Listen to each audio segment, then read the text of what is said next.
Hello everyone, motivational movies में आपका स्वागत है। आज हम आपके लिए 2018 में रिलीज हुई movie unbroken path to redemption को एक्सप्लेन करने वाले हैं, जिसे IMDb पर 7.2 की रेटिंग मिली है। इस मूवी का पहला पार्ट हम ऑलरेडी एक्सप्लेन कर चुके हैं। अगर आपने अभी तक उस पार्ट को नहीं देखा है तो प्लीज आप उस पार्ट को देख लीजिए, क्योंकि उसे देखे बिना आपको इस पार्ट की स्टोरी जरा भी समझ नहीं आएगी। उस पार्ट का लिंक आपको डिस्क्रिप्शन में मिल जाएगा। इस पार्ट में हम लुइस ज़ाम्पेरिनी के जेल से घर लौटने के बाद की कहानी देखेंगे। ट्रस्ट मी, आपको पहले पार्ट से ज्यादा इस पार्ट को देखने में मजा आएगा और आपको इस पार्ट से बहुत मोटिवेशन मिलेगा। मूवी की शुरुआत में हमें पिछले पार्ट की थोड़ी इन्फॉर्मेशन दी जाती है कि किस तरह लुइस ज़ाम्पेरिनी ट्रैक रनिंग में एक रिकॉर्ड बनाता है और उसके बाद ही जापान के साथ उनकी जंग स्टार्ट हो जाती है और लुइस ज़ाम्पेरिनी आर्मी ज्वाइन कर लेता है। लेकिन जंग के दौरान ही वो प्लेन क्रैश होने के कारण 47 दिनों तक समंदर में फंस जाता है, जिसके बाद उसे जापानीज अरेस्ट कर लेते हैं और 3 साल तक जापानीज प्रिजन कैंप में रहने के बाद आखिरकार जंग खत्म हो जाती है और लुइस ज़ाम्पेरिनी घर आ जाता है। और अब यहाँ से दूसरे पार्ट की कहानी स्टार्ट होती है। लुइस के घर आने से उसके घर वाले बहुत खुश होते हैं। उसके घर लौटने की खुशी में वो सभी लोग एंजॉय करते हैं, एक दूसरे के साथ डांस करते हैं। लेकिन तभी वो उस मैसेज को प्ले करते हैं जो लुइस ने जापानीज रेडियो स्टेशन से अपने घर वालों के लिए ब्रॉडकास्ट किया था, जिसमें उसने कहा था कि वो अभी जिंदा है। इस मैसेज को सुनकर लुइस को वो प्रिजन कैंप के दिन याद आ जाते हैं और उसे बहुत तकलीफ होती है, इसीलिए वो उस डिस्क को तोड़ देता है। उसका भाई पीटर उसे बाहर ले जाता है, जहाँ पर वो उसे बताता है कि हमें पूरा भरोसा था कि तुम एक दिन जरूर घर लौटोगे। पीटर ने हमेशा लुइस को अपनी जिंदगी बनाने के लिए सपोर्ट किया है। एक रात जब लुइस अपने कमरे में सो रहा था तो उसे उन 3 सालों के विजन्स आते हैं, जब वो जापान के प्रिजन कैंप में अपनी जिंदगी के सबसे खतरनाक दिन गुजार रहा था। उसे वो पल याद आते हैं, उसे बहुत तकलीफ होती है और अचानक वो नींद से जाग जाता है। लुइस अपने ट्रैक रेसिंग की वजह से पहले से ही फेमस था, लेकिन अब जब वो जापान से वापस आता है तो वो लोगों के बीच और भी फेमस हो जाता है। इसीलिए लुइस के घर में एक आर्मी ऑफिसर आता है जो लुइस से कहता है कि तुम अपनी स्टोरी लोगों को सुनाकर उन्हें मोटिवेट कर सकते हो। इस दुनिया में बहुत से लोग ऐसे हैं जिनकी उम्मीदें किसी वजह से टूट चुकी हैं, लेकिन तुम्हारी कहानी सुनकर उनके अंदर वो उम्मीद जाग सकती है। इसके बाद लुइस जगह जगह पर लेक्चर्स देना स्टार्ट करता है। इन लेक्चर्स में वो अपनी कहानी सुनाता है कि किस तरह उसने उन 3 सालों में सरवाइव किया। लुइस अभी भी जापान प्रिजन कैंप के सदमे से बाहर नहीं आया था, इसलिए वो अपने आप को रिफ्रेश करने के लिए कुछ दिनों के लिए बीच पर वेकेशन पे चला जाता है, जहाँ पर उसकी मुलाकात सिंथिया नाम की एक लड़की से होती है। लुइस को पहली ही मुलाकात में सिंथिया पसंद आ जाती है। दोनों के बीच बातें होती है, दोनों एक दूसरे के साथ टाइम स्पेंड करते हैं और जल्द ही इन्हें एक दूसरे से प्यार हो जाता है। एक दिन लुइस सिंथिया को लेकर एक पिक्चर देखने जाता है, जहाँ पर पिक्चर से पहले न्यूज दिखाई जाती है कि किस तरह अमेरिका ने जापान को हरा दिया। लेकिन इस न्यूज के बीच लुइस को वाटनाबे के विजन्स दिखते हैं, जिनसे वो बहुत डिस्टर्ब हो जाता है और वो थिएटर से बाहर आ जाता है। इसके कुछ दिन बाद लुइस और सिंथिया शादी कर लेते हैं, लेकिन शादी के बाद भी लुइस को वो विजन्स आना बंद नहीं होते, उसे वो विजन्स लगातार आते हैं। एक दिन लुइस टीवी पर ट्रैक रेस देख रहा था, उसके अंदर भी रेस में वापस जाने की इच्छा जाग जाती है। वो जब रेस करता है तो उसके पैरों में छाले पड़ जाते हैं, क्योंकि अब उसे रेसिंग की आदत नहीं रही। सिंथिया भी ये सुनकर खुश हो जाती है कि लुइस रेस में वापस जाने वाला है, इसलिए सिंथिया लुइस को नए शूज गिफ्ट करती है और वो खुद लुइस को ओलंपिक्स के लिए ट्रेन करने लगती है। लेकिन लुइस की स्पीड बहुत कम हो चुकी थी।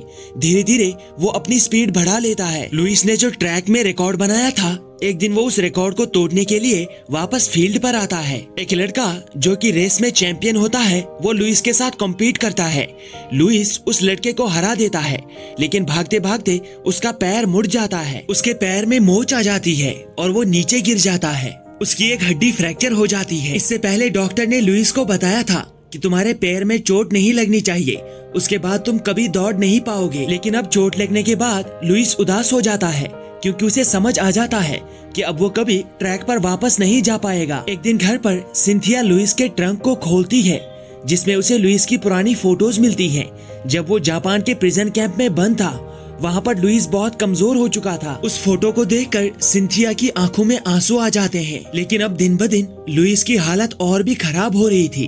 वो जापान जाकर वाटानाबे से बदला लेने का फैसला करता है। सिंथिया भी समझ जाती है कि अगर लुइस को सही इलाज नहीं मिला तो वो पागल हो जाएगा, इसलिए वो लुइस को डॉक्टर के पास जाने के लिए कन्विंस कर लेती है। अब सिंथिया के कहने पर लुइस डॉक्टर के पास चला जाता है, लेकिन वो डॉक्टर के साथ बिल्कुल भी कोऑपरेट नहीं करता। वो ये मानने के लिए तैयार ही नहीं था कि वो दिमागी रूप से बीमार है। इसलिए सिंथिया लुइस के भाई पीटर को वहाँ पर बुलाती है।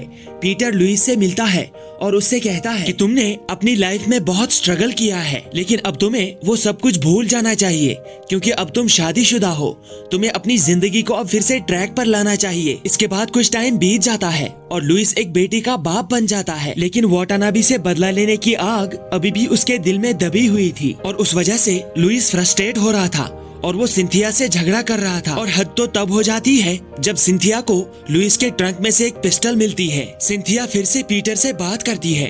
पीटर लुइस को समझाने की कोशिश करता है, लेकिन लुइस पीटर के साथ भी झगड़ा करता है, जिस वजह से पीटर वहाँ से चुपचाप चला जाता है। वाटानाबे के विजन्स अभी भी लुइस को सता रहे थे, जिस वजह से वो हर रोज शराब पीकर नशे में पड़ा रहता था। धीरे धीरे सिंथिया भी इस सब से तंग आ जाती है और एक दिन वो लुइस को थप्पड़ मार देती है। वो लुइस से कहती है कि अब मैं तुम्हारे साथ नहीं रह सकती, मैं अपनी बेटी को लेकर यहाँ से जा रही हूँ, अब मुझे तुमसे डिवोर्स चाहिए।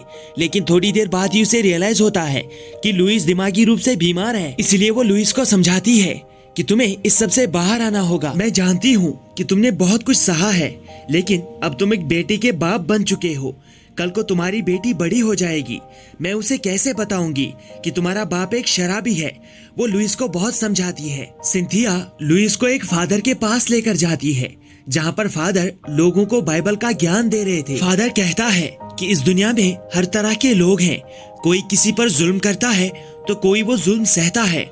उस जुल्म को याद रखकर कुछ लोग बदले की भावना में डूबे रहते हैं और अपनी जिंदगी को तबाह कर देते हैं, लेकिन असल में समझदार वही है जो उन पर जुल्म करने वाले को माफ कर देते हैं। और ऊपर वाला भी कहता है कि वो लोग मुझे सबसे ज्यादा पसंद हैं जो अपने दुश्मन को माफ कर देते हैं। माफ करने वाला हमेशा बड़ा होता है। ये बातें लुइस के दिल को छू लेती हैं और तभी उसे याद आता है कि वो किन हालात से गुजरा है, लेकिन फिर भी ऊपर वाले ने उसे जिंदा रखा। इसीलिए अब लुइस भी डिसाइड करता है कि वो बदले की भावना को छोड़कर अपनी बेटी और अपने परिवार के लिए जिंदगी को सुधारेगा। उसने घर में बहुत सारी जगहों पर शराब छुपा कर रखी थी, इसीलिए वो उस शराब को बहा देता है और अपनी बीवी सिंथिया से माफी मांगता है। और इसके बाद लुइस पूरी तरह से बदल जाता है। वो अपने भाई पीटर के पास जाकर उससे भी माफी मांगता है और पीटर भी उसे माफ कर देता है। कुछ टाइम गुजरने के बाद 1950 में लुइस टोक्यो जाता है और वो उसी जेल में जाता है जहाँ पर वाटानाबे ने उसे बंद करके रखा था। वो वहाँ पर उन सभी कैदियों से मिलता है जिन्होंने कभी उस पर जुल्म किया था। वहाँ जाकर वो वाटानाबे के बारे में पूछता है, लेकिन वहाँ पर उसे पता चलता है कि वाटानाबे फरार हो चुका है, लेकिन यूएस आर्मी उसे हर तरफ ढूंढ रही है। उन सभी लोगों को लग रहा था कि लुइस उनसे बदला लेने के लिए आया है, लेकिन लुइस उन सभी को बताता है कि मैंने तुम्हें माफ कर दिया। ये सुनकर वो सभी लोग खुश हो जाते हैं और लुइस के दिल से बोझ उतर जाता है। इसी के साथ ये मूवी यहाँ पर खत्म होती है, लेकिन मूवी के एपिलॉग में हमें बताया जाता है कि इस बदलाव के बाद लुइस ने कभी शराब को हाथ नहीं लगाया और इसके बाद वो एक क्रिश्चियन स्पीकर बन गया और अपनी स्टोरी उसने पूरे अमेरिका को सुनाई। 1952 में उसने एक कैंप की शुरुआत की जहां पर वो यूथ को जिंदगी जीने का तरीका सिखाता है और उस कैंप को आज भी जाम्पिरेनी फैमिली चलाती है। वहीं दूसरी तरफ वाटानाबे जंग खत्म होने के बाद बहुत सालों तक छुपा रहा, लेकिन आखिरकार यूएस गवर्नमेंट ने उसे माफ कर दिया ताकि जापान के साथ उनके रिश्ते अच्छे हो सके। मूवी के लास्ट में हमें लुइस और सिंथिया की एक असली फोटो भी दिखाई जाती है और साथ ही ये भी बताया जाता है कि 54 साल तक वो दोनों शादीशुदा रहे। दोस्तों आज के लिए बस इतना ही, मिलते हैं अगली वीडियो में। Thank you.